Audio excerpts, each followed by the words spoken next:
Mga election paraphernalia na gagamiton para sa 2023 BSKE sa Camarines Sur, pig-release na kan Provincial Treasurer's Office. Iba pang preparasyon asin pagirumdom sa mga kandidato para sa napaparaning pirilian.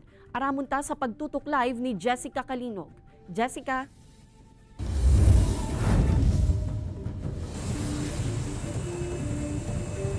Kate, kan Lunes, Oktubre 16, nagabot na digdi sa probinsya ng Camarines Sur ang mga accountable form asin supplies na gagamiton para sa pirilian sa October 30. Asin ngunyan manaal daw, bigpo na ining i-release kan Provincial Treasurer's Office sa mga concerned LGU. Urog na talabi sa rong semana na sanaan natatada antes ang mismong aldaw kan eleksyon.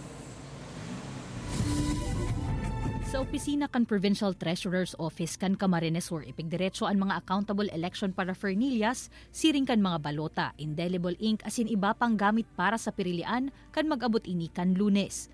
Digdi pigrekisa kan opisina ang completeness o kung kumpleto ang nag-abot na supplies, asin sinda naman ang nakatoka sa release kan mga ini sa mga munisipyo.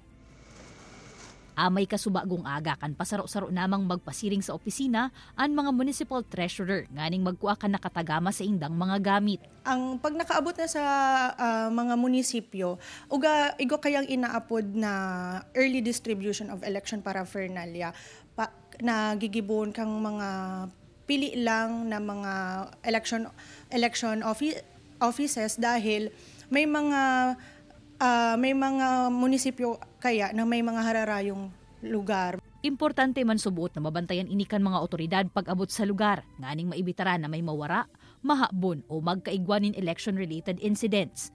Ang Pili Municipal Police Station may naka-layout naman na deployment urog na taduang COMELEC offices an sa indang nasasakupan. Ang COMELEC Pili asin Provincial Office kaini. Every week po ay nag-uusap po kami ng aming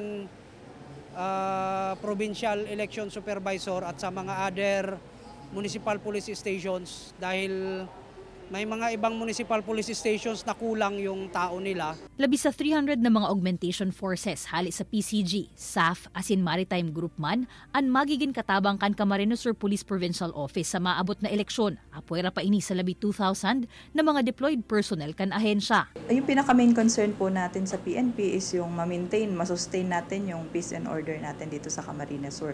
And so far naman, wala naman tayong mga reported na cases pertaining sa mga candidates natin. Ngunya napapaaboton ang barangay and SK elections. Wala tuon naman ang nagpipili kan sa indang mga poll watcher. Pigpapagirumduman kan Commission on Elections o COMELEC daet ang mga kandidato sa probinsya ng Camarines Norte na duwang poll watcher sanaan pwedeng kuanon.